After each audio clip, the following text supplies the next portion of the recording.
Hi short film fans, and welcome to the Cameo Launch Short Film Showcase. And if you're joining us from podcast land, welcome to the Cameo Launch Short Film Podcast. I'm Nigel Morgan, your host. If you haven't already, you can subscribe to our YouTube channel using the link in the description. Don't forget to smash that bell to receive notifications of new videos. You can also subscribe to our podcast to listen on Apple Podcasts, Spotify, Amazon Music, and more. Also by following the link in the description, or by going to cameolaunch.com/podcast.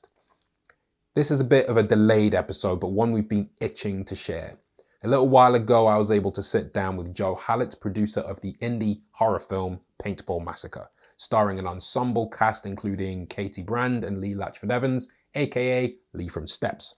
This film sees a group of former schoolmates meeting up after years apart for a class reunion and a friendly game of paintball.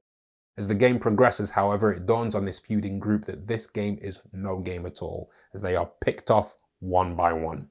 This is a film with its tongue firmly in its cheek, but still manages to deliver some genuine scares as well as a belly laugh or two.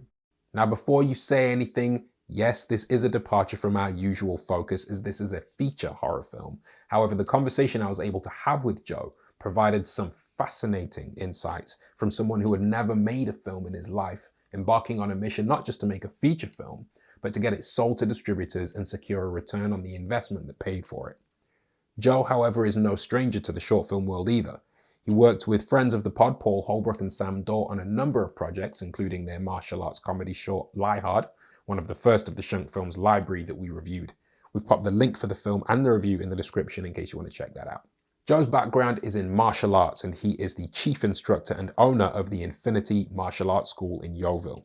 Motivated by his love of film, he parlayed that background into becoming a stunt performer and coordinator in films like Nights of the Damned and Instant Death starring Lou Ferrigno, and also making background appearances in films like Green Street 3 and an uncredited role in the Brad Pitt war movie Fury.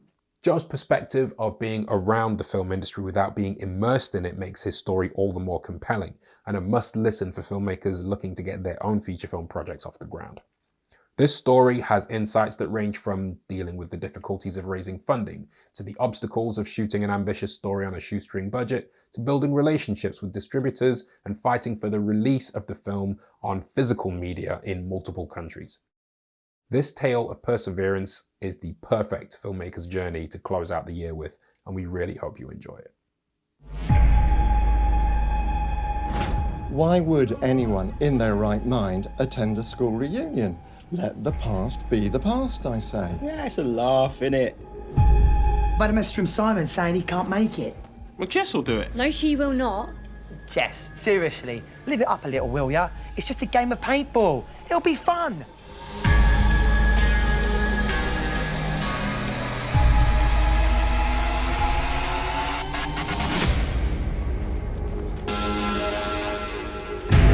Get off me! Okay, listen, here's the plan.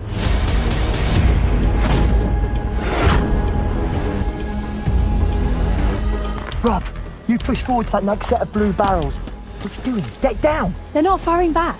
Jess, it's a trap.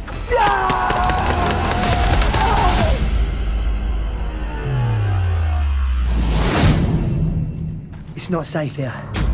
We need to leave now.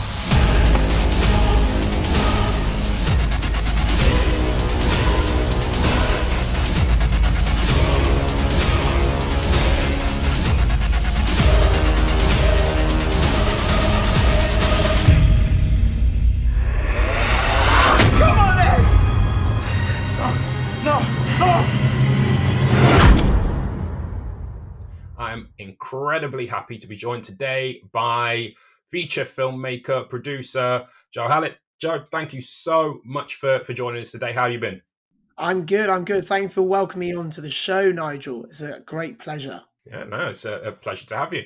A pleasure also following the success of your film, Paintball Massacre. Congratulations on that. Oh, thanks so much. It's been a long road, that one. It's probably about 5 years of my life. And to finally have it out there in the world and seeing people's kind of reactions to the film. And, you know, it's just great as a filmmaker to get a great response, not just in the UK, but also in the US, Canada, and now in Germany and around the world. So it's fantastic to see it grow as big as it has. And yeah, I mean, obviously, we watched it over here. Really enjoyable film. It's a really great concept for a film of its type. So before we kind of get into the film itself and your experiences making it, can we talk a little bit about your background? Because I believe your background's in martial arts. Is that right? Yeah, that's correct. Yeah, I've done martial arts since the age of 7, so I'm 30 now. Just turned the big 30 in August, and No, congratulations. so yeah, I started doing martial arts. Thank you. Yeah, so I started doing martial arts at the age of 7. My mum and dad enrolled me in it because I had learned difficulties. A lot of people meet me now would never guess that I did, but I had really bad coordination skills, actual people skills. I was very shy as a child. And yeah, and also got bullied at school because of it. I didn't fit into the in crowd. So they enrolled me in martial arts, and literally the first class I was hooked, and I found my niche using the martial art weapons like the nunchucks and the bow staffs and the sword. And yeah, and then from there I never looked back really. I competed across the country and the world. I was fortunate to represent Great Britain at the World Championships, and it's just it's been a massive part of my life and still is. I still run a martial arts school. It's kind of my day-to-day job, teaching kids from the age of 4 all the way up to the adults, and I love it. I love martial arts, and that's kind of how I fell into the film world really, because the part of the discipline I do, like I said, was with the weapons. I do a thing called musical forms, which is kind of a floor routine, like gymnastic floor routine, but incorporate martial arts, gymnastics, weapons, all choreographed to music. So it's kind of the entertainment kind of performance side of the martial arts, and that's what I kind of loved. From that, it kind of falls into the skills of being a martial arts performer for camera. So you're learning that kind of performance side, how to make a technique look nice as well as practical. And obviously, being a kid, I loved the Ninja Turtles. I loved the Power Rangers, Jackie Chan, all those kind of guys, Bruce Lee. So I just wanted to be them when I was that age. I just watched them. And I was so fanboy. My mum enrolled me into Stagecoach because she just thought, I'm definitely going to do acting or some sort of performance. Because every time I saw a movie, I literally go missing and come back down dressed up as that character. And so I'm basically that got to the time about 15, 16 where I was seeing people, my peers, getting into the film world from the background that I was. And I was like, okay. So I was like questioning them, asking them the questions like, how do you do this? How do you get into this industry? And they gave me some great advice. And about, I think I was 15 when I first got my little role in an independent film. Didn't go nowhere. It was really, really low budget, but I had one line in it. And even though it was really low budget, I enjoyed the experience. And it kind of just said, yeah, this is what I want to do. And I've been very, very lucky to be able to work with some amazing people in the industry. The likes of Scott Adkins, the director James Nunn on Green Street 3. Also Joey Ansar, who's best known for his latest role in Old Guard. He brought me over to Bulgaria to be part of the stunt team and the fight team and stunt double one of the characters in his Street Fighter Assassin's Fist series.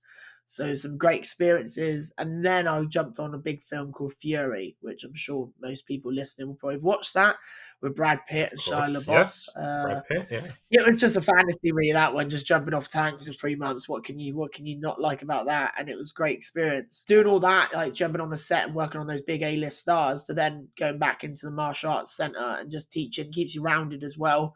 And I always believe in, don't forget where you came from. And I'm always willing to help people in the industry that need a little bit of advice and guidance, because I was there back in the day where I needed a little help and guidance. I think that's very, very important. Definitely the independent side of the movie industry. We need to help each other and work together, because without us, I think the movie industry will be struggling.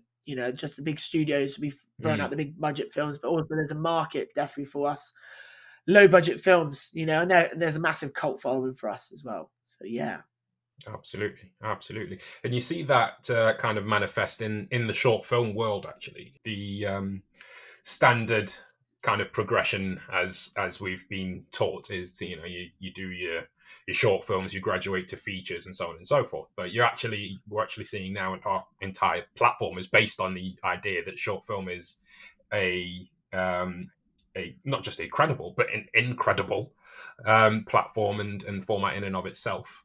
And you see a lot of people helping each other to get those projects made. And I believe you worked with some friends of the pod, Paul Holbrook and Sam Dorr in one of their short films as well, Lie Hard, I believe. Oh yes, I did. I worked with Paul and Sam. I've worked with Paul a few times actually. Initially, again, I'm actually based in Somerset, Yeovil, so I'm down in the southwest of England. Paul is only in Bristol, which is about an hour or so away, and there's a real hub and creative niche of people in Bristol that are just fantastic and talented. And Paul is just one of them. And I met Paul through doing a film called Instant Death. Sounds corny, but it's a great film with Lou Ferrigno, the original Hulk. We shot that in Bristol, and Paul did a little cameo as a bartender in it. He then, just after that film, wanted to do a short called Lie Hard.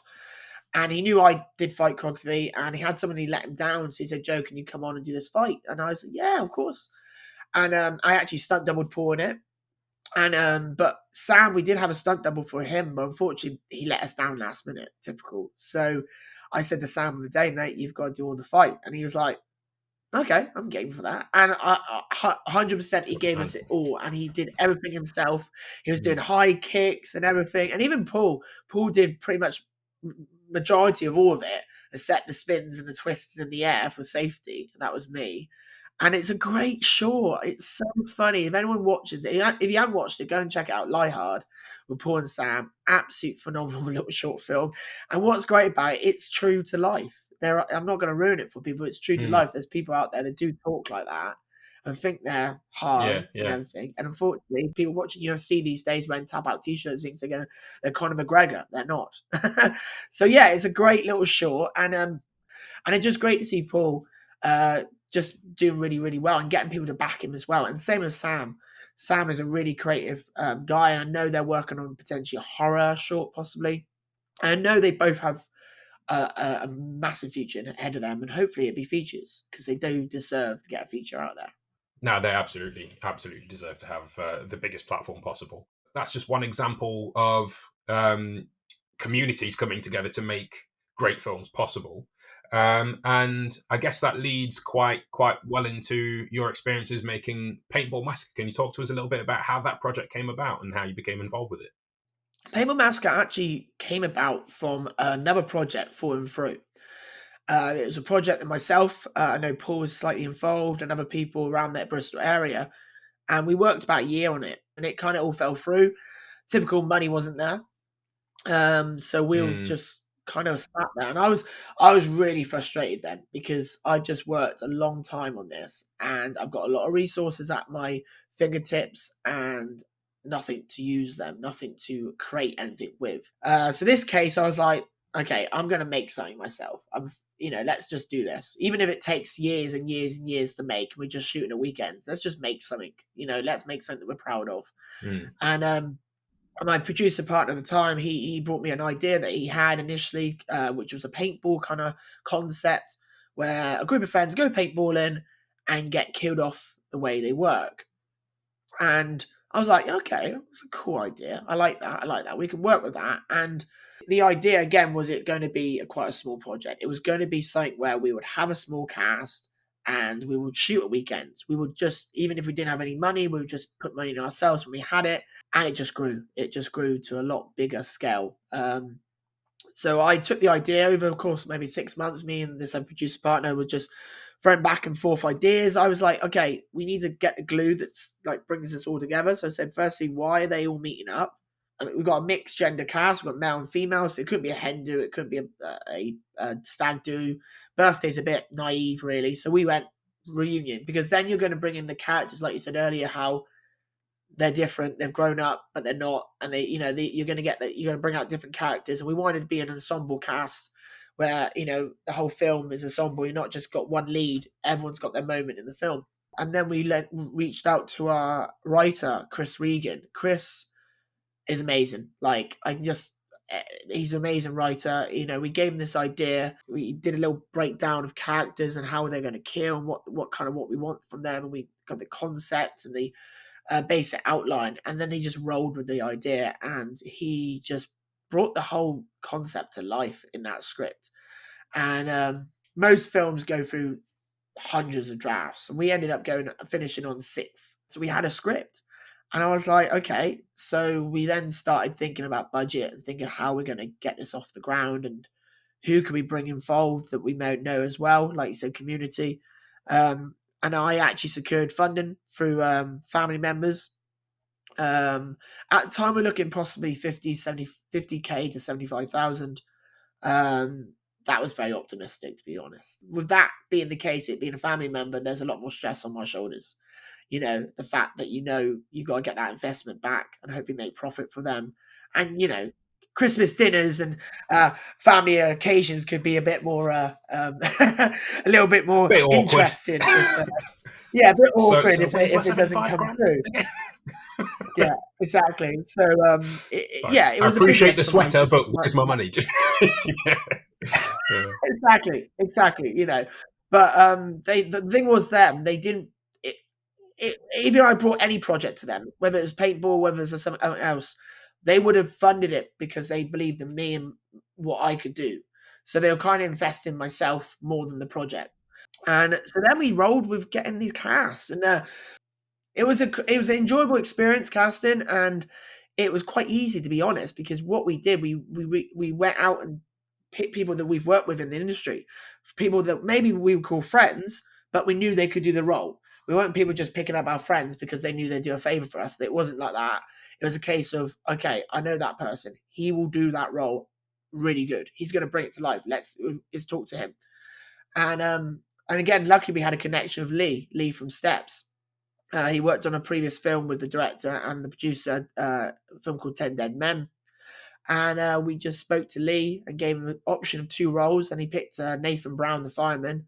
And I think he did great. You know, he can sing, we all know that. He can dance, we all know that. But he was an amazing actor. And we brought on our friend Cheryl Burniston, taking on the lead character of Jess. Lockhart Ogilvy, who I worked with on Stunts film. Lockhart played, let me get this right, Tommy. So many character names I've got to remember here. Ben Hayes, who's played by Nathan Clough. So we had a Nathan character and a real Nathan in the. So that was quite good on set to get confused about. Then we had Aoife Smythe. Aoife was just incredible as Sarah. I mean, we only kind of saw a show on Twitter, and we're like, okay, we need to get this girl. She's great. And then we had Ian Fergo, again, someone we worked with previously. He was meant to play one of the characters, which Ryan Winsley played in the end because he had clash of dates. And we wanted Ian because he's been in Black Hawk Down. You know, when you go to a distributor, they want to hear you say, you've got this person in the film. They're going to go, okay, we've got something we can hook onto now and sell it. If you have no one, the film has got to be incredibly amazing and script, and you've got to hard sell that film. So if you've got a couple of names, you're already one step further than you could be. So Ian, we wanted on. So we were like, Ian, you can't do that role. What can you do? And we said we could give you the killer's role. I didn't think you'd take it because you don't see the killer's face. You know, sorry guys, spoiler there. Right. But he took it, and he actually acted behind the mask. It's tough to act. It's like RoboCop a little bit. You're acting behind that costume, and the same what he did. He brought that character to life. So location was done, actors were done, funding was done, and we just. You know, we brought on our first AD, Martin Sennick, to schedule it. You know, we know the big budget films can take 5-10 years just to develop them. And we turned this around in less than 2 years. And we rolled cameras, and it wasn't smooth sailing, I'm not going to lie. You know, the production itself, we shot 4 days instead of the 5. We should have done that. We should have shot Saturdays because at the end of the principal photography, we had scenes that we still hadn't shot. And we were filming in September and October, and you know what English weather can be like. We wrapped wrapped the principal photography end of October 2018, and then we shot a few pickups in 2019, and then we did a lot of post-production, and then it brought us to the next stage of distribution, which was obviously 2020. We know what happened then. Is that Murphy's Law?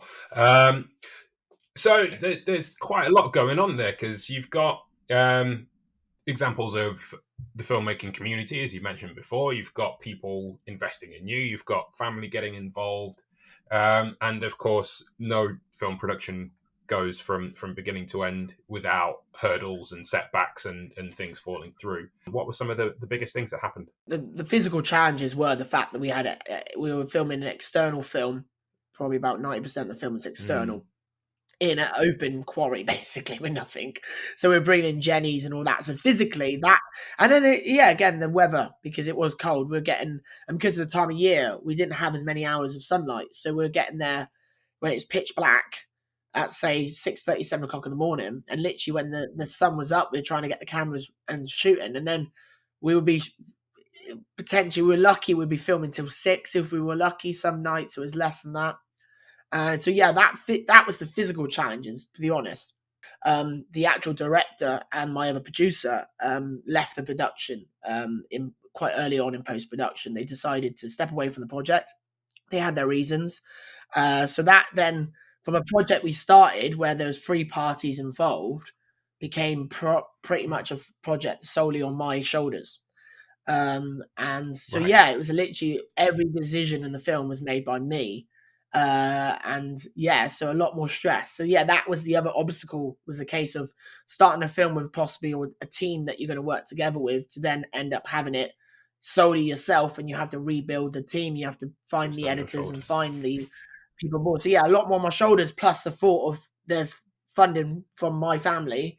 So yeah, a lot more stress. And I think that's one thing that kept me going throughout the whole process, that I'm going to get this finished. I'm going to, get this done and get the investment back for the family, and be proud of what we started. I'm never a quitter, so I'm not going to quit on this now.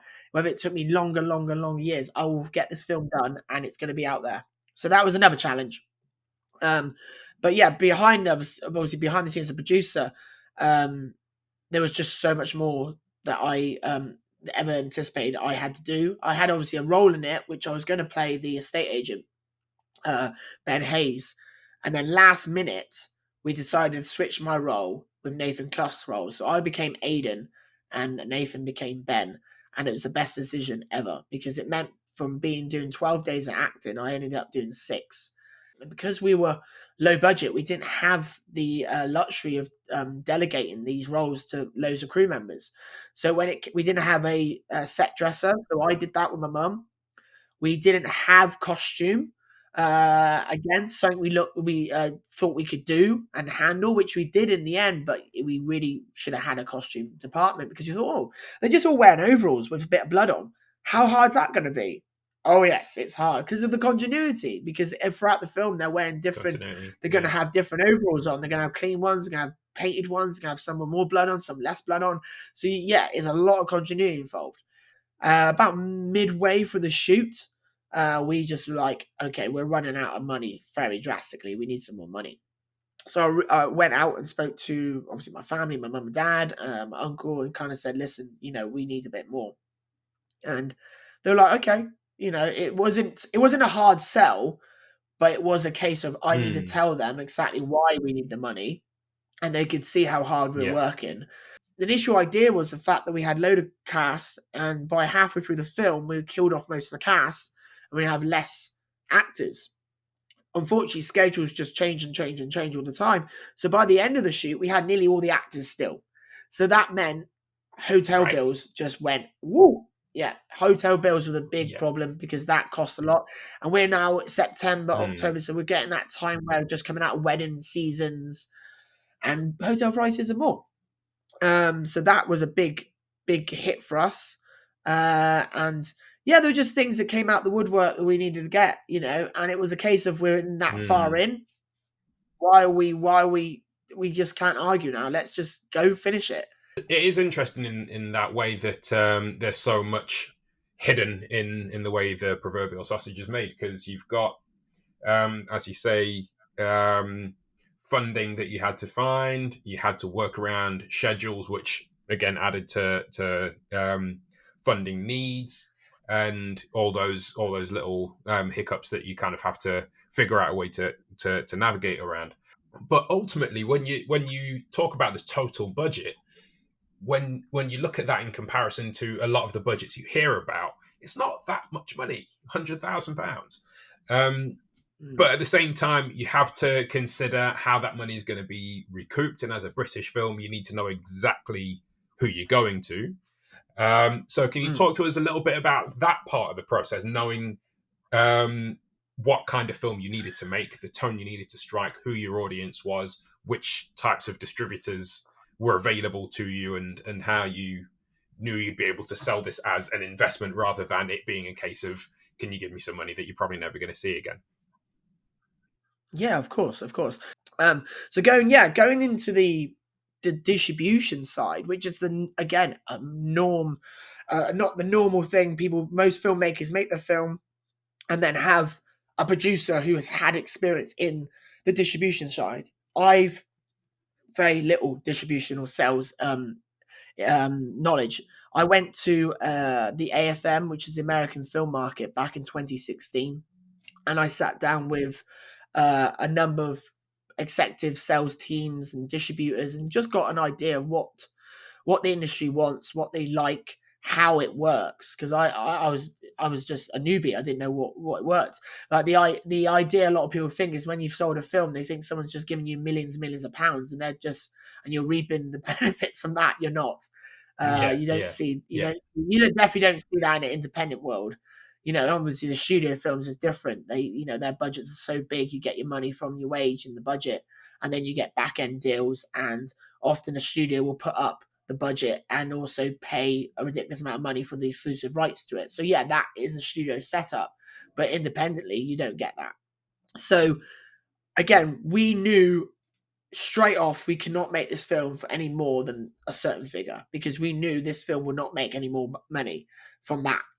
So we were looking, I didn't want to go anywhere near the £200,000 mark at all, because that's tough. That's tough to go. I knew straight away £1 million films were not making money back. So any independents who were getting £1 million budget, none of those films were making money back. That was a real tough ask for those films, because $1 million is not enough to get an A-list actor, but you need an A-list actor to really sell a film to make that kind of money back. And that's the catch-22 with that kind of budget. So I was like, we need to stay near the £100,000 mark. That is a safe bet that we're going to make our money back over a long term. It's not going to be fast. We're going to make that money back, and we will hopefully touch everything, get that profit as well. So initially I went to a sales team, a company called Raven Banner, who I met when I was in LA at the American Film Market, and said to them, listen, we've got this idea of a script. And we sent the script to them, and they liked it. They said, yeah, we're interested. If you make this film, we'd be interested in probably distributing this. So that was a good kind of, insight that, okay, we've got something here. If we do it right, we potentially have a salesperson. So that kind of calmed nerves. What you really want to do is you want to be talking to the sales team and the distributors before you even roll cameras. You need to have those guys involved in the development of it, because they need to tell you what the market wants. There's no point making a film that no one's going to buy. So you need to ask them those questions of like, what kind of actors are good at the moment? What kind of films you want to see? Because yes, you're making a film that you want and you like, but that may not be the film that people actually want to watch.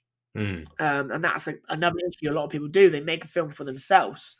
Yeah. And unfortunately, the market doesn't want it. So it's sad to see that happen. So that was a good thing to talk to someone like Raven Banner, who are massive industry guys who do a lot of horror genre films, but they do a lot of action as well. They're a great company.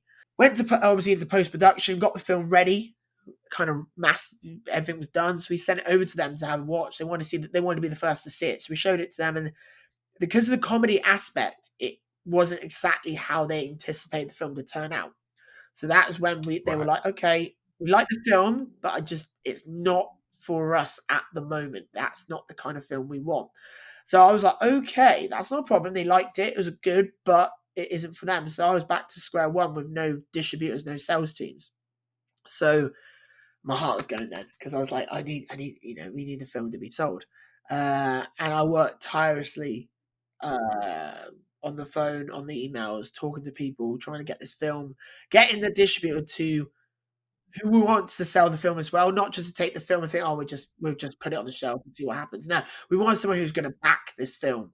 And again, we're now into 2020. So March 2020, we saw the awful pandemic start, COVID, and that really put a halt to a lot of things, because you're ringing up distributors and they're going, well, the market's a bit weird at the moment because of COVID. We're just going to wait and see how it pans out. or you're getting people saying, I like your film, but I'm furloughed, so I can't do nothing for the company at all. So we just have to wait and see. And I was like, I'm not doing this. We put a teaser trailer out early 2020, and we put a thing on saying coming soon 2020. I was like, we need this film to come out this year. And after talking to many people and distributors, and again, some were really helpful. They were going, okay, I would recommend you go and see these people because this is the kind of film they will want. And we did. We went to one of those people we got recommended, and within 10 days, we had a US distributor, US Canada distributor, Uncorked Entertainment. And they have been amazing for us in the US. They were just awesome. Great experience. The guy who runs the company actually was involved heavily in Blockbuster back in the day. So he knows exactly everything about home entertainment. So he knew where to put this film. He brought on a PR company called October Coast, who are awesome as well, and lined up so many interviews for people. And we just went out all guns blazing with the US release, and it just did really, really well. And I was so adamant, we need physical. We need physical. I know it sounds a bit old school, but it's still something about seeing a physical copy on the shelf. And I'm a big believer in physical media. And I know it's a dying thing because obviously the streaming side of things, but I wanted a DVD. And they went, yeah, we're going to do a DVD. So I was like, awesome. And we pushed and we got it released in December 2020. And I was a bit worried because it's an English film. It's a British humor film going into America first. Americans sometimes don't get our humor. But they did. We had a great response. Like, we had some amazing reviews, high-star reviews from some top companies. Like Dread Central, I think, gave us like a 3 or 4 star. It was really, really, really good. And then that kind of snowballed effect. Once I had the US distributor, within weeks of that, I found the UK distributor in 4Digital. And then from there, I found a sales team to take on the rest of the world for us, which was Devil Works. And again, with the UK distributor, I was like, I want to have a DVD. And they're like, well, we have to wait then to 2021 because we can do digital now, just a digital release. But I said, no, let's do DVD. And that was still tough in 2021. I had to fight the cause to get a DVD, but I'm so happy we did. I'm so happy because we've sold over thousands of DVDs in the UK for UK independent film. Amazing. That's fantastic. So why was a physical release important to you? Why? I suppose because I was brought up, I'm a 1991 kid, so I was VHS. I still got a collection of James Bond films in VHS. I've got the Rocky collection on VHS. Right. But I still do when I go to a shop. Even if I'm not going to buy a DVD, I go to the DVD section and spend about half an hour just looking at the films and seeing what's out and just reading who's involved with them and what kind of films are on the market. And and again, it's something to be proud of. I think everyone who worked on Paintball Massacre deserves to have the best recognition possible. And for me to put a film straight onto the streaming platform only, I feel it's a bit of a slap in the face to everyone who did that film. You know, we were waking up at a ridiculous time in the morning to get to a quarry freezing cold to film for like four weeks. They deserve more than just getting it shot on a Amazon Prime or iTunes for like a couple of quid. And when you walk into a store and you see something that you've put your heart and soul into on a shelf, it just fills you with pride. It seriously fills you with pride. Yeah. And also, from a business and a marketing point of view, having a film on a shelf actually is better longevity for the film. Because if it's on the shelves, people will go to the shelves and see it. Now, whether they buy it or not, they're going to go back to home and go on TV or go on their platforms. And they may see, oh, that's that film I saw on that shelf. Let's watch it. And because it's on the shelves for a longer time. So people are going to see it more. Yeah. So then they're more likely to buy it or most likely to go and watch it on a platform.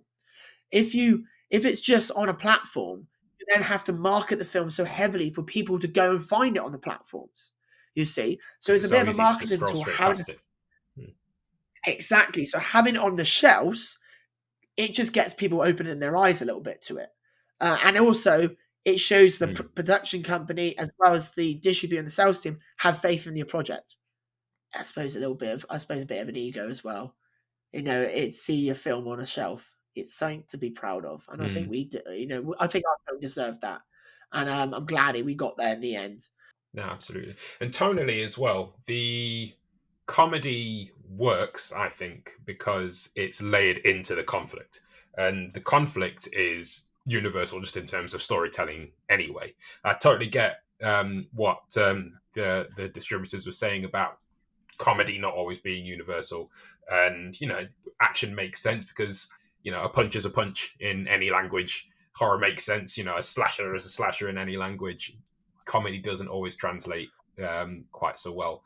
But because in the case of this, people's quips or digs or their attitudes are kind of built into either their characters or the conflict between those characters, it still kind of works. I think I told you when we spoke initially, my favorite line in the film was, "I bet you voted Remain." And that one just got me. It just got me. I was actually doubled over laughing at that one because it just comes out of nowhere, but it's perfectly in character as well. It's not sort of a slapsticky kind of gesture. It completely fits with the character of the person that says it. So taking all of that forward, what are some of the major lessons you've learned that you might apply to your next feature film project? I'm assuming you're going forward with another feature film at some point. So what are you going to take forward from Paintball Massacre into the next movie? Of course. So yeah, just going back to that tone is just down to Chris Regan and his writing and the actors. And yeah, anyone watching it, just that's why I like our cover on the DVD in the UK, because it just shows it's a Hot Fuzz. It meets Dog Soldiers. It is a comedy. It's not to be taken too seriously. And those lines, those one-liners, I think everyone's got a little bit of a one-liner. Natasha Calip's character, Lauren, has loads. And that one line, the Brexit gag, it wasn't shot in principal photography. And that scene is something I wanted to have in because it kept, it had that gag. And I was like, we need that in there. Yeah. And also it shows how the characters split off, and we never had that in the film, so we had to shoot it, and I directed that scene. And again, another reason why we needed the film out sooner than later, because that Brexit gag wouldn't have hit anywhere near as it could have, when we released in 2020. So what have I took away from Paintball that I can bring to next? Oh, everything. I think the first thing is take your time. Because like I said earlier, we really turned this film around really quickly. Developing the film over less than 2 years, shooting it over a course of 4 weeks, and then post-production in a year, and then basically selling it and distributing it a year after. That's a massive turnaround. Like, some films take just that to develop them before they even get to the level of casting. And that's one thing I definitely took away from it. Take your time. Because of the other film falling through, it was just like, I want to make a film. I don't care how I do it. I'm making a film. I think that was just the urgency of that kind of hindered the process a little bit. I was just stubborn. I want to make a film. And we did. And I'm proud we made that film. But now coming back thinking, okay, so already I got an idea, which I'm developing now. I'm actually going to pen it. So I'm going to write it. My first ever time writing a script. So again, massive challenge. Right, I'm going to then bring on Chris, the same writer did Paintball, to give me some help and advice and probably help co-write it in the end. And it's just better to just take your time. So I would love to think this idea that I've got, the concept will be ready to start going into further development probably late next year, and then maybe rolling in 2023. We just have to wait and see. So yeah, take your time. Prepare. Also, don't film outdoors. A whole film that's a whole film that's like 90% outdoors with no running electric or water. So yeah, the next film will be internal a lot. When people say, Joe, you did you never produced ever a feature film, not even a short film, and you decide to shoot a film that's externally 90% external in a quarry, an abandoned quarry with no running electric water. What are you doing? I went, I don't know. I really don't. But yeah, those challenges kind of made me, okay, I definitely need to be, and the thing with it being internal as well, you've got the power of lighting. When we were outside, you just had the sun and you just don't know what the sun's going to do. Some scenes were really bright in the film. We had to tone down in the grade just because it just didn't work with the rest of the film. But yeah, internal, you can control it with the lighting, and with the technology these days, it's not all the big fans of lighting so much. You can do things with like the LED strips, and you can hide things, and it's so much easier to do that. So yeah, definitely film indoors. That's one thing I learned. Also, trust your instinct, because sometimes if something's in your head, you're thinking something ain't right, or something's not going right. Trust it and go and make a change before things get worse, because it will pay off in the long term. Things aren't going right, fix it then, before that phase of fix it in post. Don't. Sometimes you can't, so get things done early on. Have a think, take a step back from the situation and see what the bigger picture is, and what can be done and what can be fixed. And having a team, I'm a very believer in having a team that are all on the same wavelength, all have the same goal, same work effort, and people that understand independent filmmaking. So you have maybe a gaffer whose job is the lighting, who then goes, "Oh, I help the cameraman pick up that camera, or I help them move the tripod." That's the independent filmmakers we need, because if you're going to get people that work on big multi-million-pound budgets, all they're going to do is stick to their role, and we can't have that in an independent film, because you need people to pull together and just jump in, and when there's a job needs doing, even if it's not your job, do it, because we're all in the end trying to make a great film. And I've met some amazing people through Paintball. I found my editor in Daniel Jewell. I found my composer in Patrick Gill, my visual effects in Al Talbot, sound design, Josh Lorenz, and 5A Studios. And then when it came to camera, Patrick Sheed Simmons, who did the pickups for us. My gaffer, Matt Joyner, came on, as well as Serge Bosox, again, local guys. And I have to shout out my associate producer, Michael Morris. Michael Morris is an amazing guy. He works, he's one of the guys heading up Real Social, helping the industry. And yeah, Mike Morris was a rock, a massive rock. But yeah, it literally, I want that Tarantino effect. I want to be able to eventually get a film and then ring up all the same guys and go, "I've got a film." And they go, "Yeah, let's do it."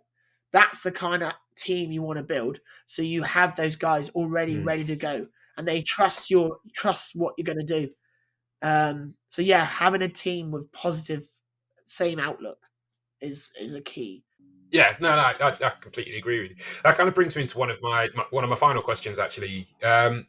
So on a broader perspective, in terms of UK film, if you didn't have the kind of support that you had from your family, if they didn't have the money to give you to actually get that going, what's the landscape like for either a first-time producer, or even when you're into your second or third feature? Because from what you've kind of described, it appears that there's a couple of windows for British film, in that you've got up to a certain budget, after which point it's going to be harder to make your money back. So up to that sort of 100, 200,000 K tops kind of area. In which case you're kind of aiming for those kind of niche markets. So in the case of Paintball Massacre, you're looking at the cult horror crowd, for example. But then there seems to be this vast gulf between there and, say, £10 million before you can actually then start competing theatrically again. And even once you're in there, then you're up against massive behemoth franchise movies coming in from Hollywood. So what's kind of the landscape that a British filmmaker needs to navigate in that instance, when there's such a vast chasm of budget range that British filmmakers seemingly can't play in at all? Wow. Okay. So yeah, I'm going to try and cover this as much as I can. So so first of all, you need to set your eyes, realistically. Yeah. So when it comes to writing the scripts, don't write a script that you need millions and millions of pounds to make, because unless you're going to get that, you got to go back to the drawing board with the script. So the new film I'm developing, I'm writing it in the way of, I know how much money I'm going to need for this film, So I'm not going to put in all these elaborate scenes and big action explosions like Expendables when I know I'm not going to get the budget to do that. So set your sights realistically. Don't ask for too much. If you can go to an investor and you say, okay, I don't know, say you want 100,000, right? But really you want $250,000. But if you ask for 100,000, it doesn't sound so bad. And then if you then prove and you get that and you can make it for 100 and you don't ask for more money, or even if you do, if you prove you can do it, they're willing to help you more. But if you're going in there going, I want $250,000, they're going to go, we have to think about this. So you got to be, that's why I did. My first investor, I went, I need 50K. And that didn't sound as much as 75,000. Also know who your investor is, because if they, see what they've done before, what they've invested in, and also what kind of like return they're looking for before you even walk into a meeting. Because if you're going to give them a return that they could get on a property development, they're not going to look at you, because they know property will always be a safe bet. Filmmaking, we all know, is risky. I wanted Paintball to be in cinemas. I wanted Paintball to be in UK cinemas. I wanted it to have a little bit of a UK small cinema release. That was what I aimed for, and it potentially could have got that if it wasn't for COVID. But that is a lot of money. From a distributor point of view, if you go to a distributor and say, I want a cinema release, they're going to go, no chance, because cinema costs a lot of money. And like you said, when you go into cinema, you're then competing with some big names. If you're going to have a film in the cinema, you will have to have a marketing budget, long budget, because you need to get bums on seats. And how cinemas work, if you don't get bums on the seats, you lose the theatrical window. So that's why it's all about that big first weekend opener. Your box office, hit the box office hard, because then you're going to be in there for 3 more weeks. And that's, again, and so the cost of getting a DCP sent to all the cinemas and the marketing, all that, it costs so much more money for cinema. So yeah, everyone wants their film in cinema. We understand that. But realistically, is it going to happen? Be honest to yourself. Same as DVD. I want a DVD. I wanted it. But I did set myself a goal. If I couldn't get it, I don't get, that's it. If it has to just go digital, it has to go digital. But I fought for it and I got it. And I think it shows, if you have a belief in it, and you can really believe in it, then yes, it will work. And again, marketing. But you also had a business case for that, though. Yeah, exactly. But business marketing for Paintball marketing was me. Yes, in the US, we had October Coast who did a fantastic job. When it came to the UK, because we went for a DVD release, we had no marketing budget really to go for a publicity company or nothing. So all of it ended up being me. So I spent 2 weeks just emailing all the internet websites, all the reviewers I could. We got a review in Empire magazine by Kit Newman, who's an amazing critic. To have it in Empire magazine is just incredible. The Guardian actually reviewed our film. If you watched our film and you think The Guardian, you wouldn't think The Guardian at all. And we got a 2-star, which is good, because I think a Ryan Reynolds film recently got a 1-star from them. So, really? Yeah. And social media is big. You can reach so many more people with social media. So I'm still now, even though the release has happened, I'm still plugging the film. So yeah, marketing is such a big thing. If you can market yourself in the correct way, is going to help your cause and your film. But yeah, when it comes to funding, there's a number of companies. There's Ingenious, who are you may see them in front of a lot of films. They deal with a lot of big investors and hedge funds. But again, you got to then sell it to them and pitch it to them. And if they like it, they then will go to their investors and see who wants it. But then the issue again with that is, you're taking control a little bit away from your production. And that's the same with distributors, because you can go to a distributor and say to them, here's an idea. Do you like it? Yeah. Would you like to part fund it, or would you like to fully fund it? And they will say, yeah, we'll fully fund this. We'll pay for it all. But then you're then giving them decision-making jobs, because they're not going to give you all the money without having a say in the film. And as a filmmaker, you've got to be aware of that, because if you're going to make the film, you want to make the film the way you want to make it, not how someone else wants to make it. And you got to have your ears open and listen to them, because they're the industry professionals. They know, listen, you can make that film like that. You can make the film in black and white, but it's not going to be commercially sellable. That's what you got to listen to those certain people. There's certain things you got to take from them and say, listen, you need to change that. That's not going to sell for us. So yeah, control of your production is very important as well. So from an independent point of view, there's a few avenues. And also you got BFI. You know, you can go out to the BFI and again speak to them. I know Paul's done it with his short films and they were great to work with. But again, they had decisions. You know, they were taking certain decisions out of their hands and they had to agree with that.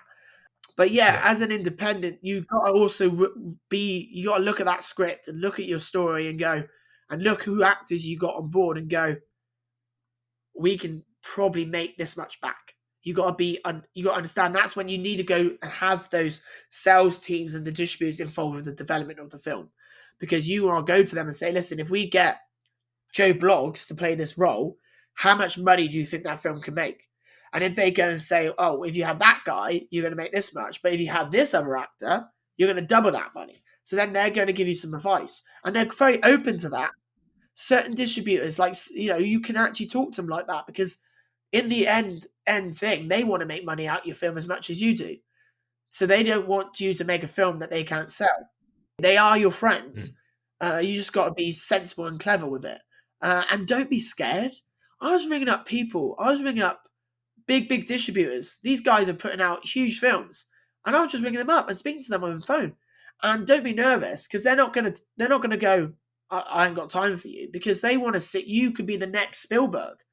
You don't want to be the person turning down the next top filmmaker. So they're going to give you time of day to speak to you and speak to your project. There is a thing with the window. Like, there's another film Ian Fergo has just been in. It's called the Ballad of Billy Mcgraw. I think Billy Mcgraw. Right. And it's got some really, really good actors in. It was shot in Wales, I think. Chris Crowe is the director, and that's actually just got a small cinema release around the country, which is fantastic. So it is still possible to get your independent films in cinemas. It's just being sensible how you do it and how you go around it. I think the worst thing big mistake a lot of people make is they think they know it all, and they don't. Yeah. I've made a film. Yeah. I've sold a film internationally. Do I know everything? Hell no. I definitely don't know. I'm still learning every day. And I think, just learn and go with the process and grow as a person. But yeah, if you don't know the business, bring someone on who does. Bring someone on that knows the business. Someone you can trust, someone you can advise. And they will give you the route to way to get there. And the route to market. You need to have the end game in place. Like I went to AFM, I had contacts with the sales team already. If you haven't got no contacts, you need to get them before you roll cameras, because you need to be able to speak to them and get directly talking to those people, because they're the ones that are going to take your film. Having those contacts is so vital. So go to film festivals, go to film markets with a concept, with an idea, with a script, and just speak to these people, because you may be thinking you're on for a winner and they may go to you and go, you're not. So don't waste your time. Change it. Make it work for the market. And markets change every year. Different things sell. I think horror is always a good sell. Action's a good sell. Anything with martial arts right now is a big sell. MMA is huge. Comedy, very, very hard. Family films can be really good.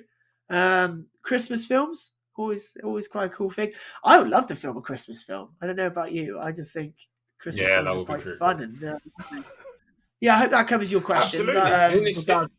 Regards to the independent side of it, because it is tough. I mean, there's no right or wrong, and then there's no easy fix to the independent filmmaking. It always will be independent. No, there's not. And you've done quite well in terms of summarising some of those challenges as well. And at the very least, even if there are no easy answers, it at the very least gives filmmakers something the pitfalls to watch out for as they plan. And as a result, you've got a great film out there, and you've had massive success with it. And that in and of itself is kind of a beacon of light to people that are trying to get their films made as well. So congratulations to you. It's fantastic. And also, I could sit and talk to you all day about this, but at some point I've probably got to let you go and eat get onto that next project. But it's fantastic. Well, how can people find you? How can people follow you? Can people find you on the socials? Oh yeah, definitely. So let's go over the paintball stuff. So on Facebook, we're at underscore paintball massacre movie. On Instagram, it's at underscore paintball massacre movie. And then on Twitter, it's at underscore paintball mass. But if you search paintball massacre, you'll find us on all the socials. Our website is paintballmassacremovie.com. And it's available now on DVD. It's available on Amazon, HMV.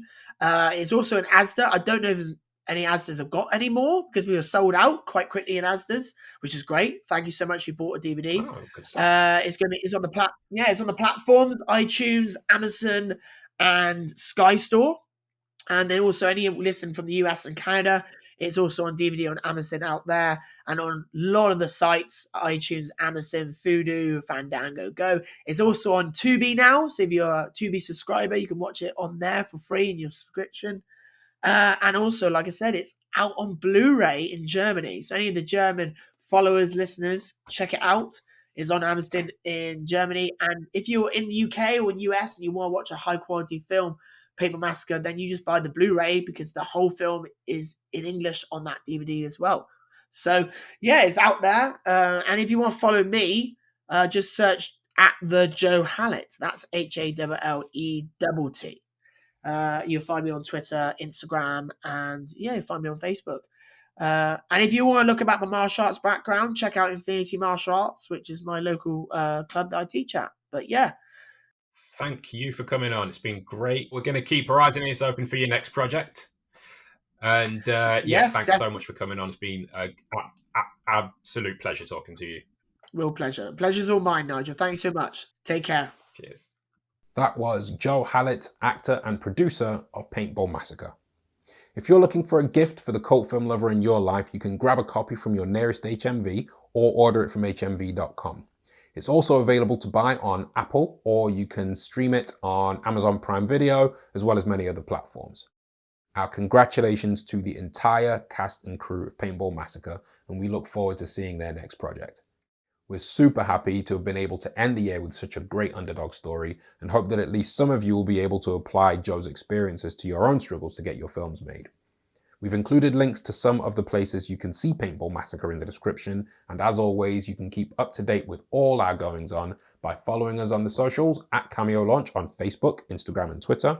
You can sign up to our newsletter by heading to cameolaunch.com, where you can also create your own profile that will allow you to get notifications on new posts, rent our premium short films for £1.49 each, and subscribe to our on-demand short film service featuring premium festival short films for £3.99 per month. Recent additions include the short film Shadow Boxer, a beautiful tale of hope and struggle in which a young girl helps her mother overcome a crippling boxing injury, and the Oscar-nominated Everything Will Be Okay, in which an estranged father shows up for his weekend with his daughter, only for a darker plot to reveal itself. Check out all of those titles and more at cameolaunch.com/on-demand. You can also watch our lineup of reviewed short films absolutely free at cameolaunch.com/showcase-films. Also, as always, if you're a filmmaker looking for a platform to have your film seen, then we have you covered. Submit your film today to the Cameo Launch Short Film Cinema via Film Freeway for your chance to have it displayed on its own custom page, and for you as a filmmaker to be invited onto this show for an interview. Additionally, if you're looking for funding for your next short film project, we also have you covered. The Cameo Launch Short Film Fund is currently open for submissions. The early bird deadline runs out on the 31st of December 2021. You can currently submit for £15, where you could win a £2,000 cash infusion into the budget of your next short film. Go to cameolaunch.com/submit for more details, or filmfreeway.com/Cameo Launch Short Film Fund to submit today. Please make sure you read all of the T's and C's before you make your submission. That's it for this episode. Stay connected to find out who we'll be speaking to next and to see which films we'll be reviewing. As always, stay safe, look after each other, and have a wonderful Christmas.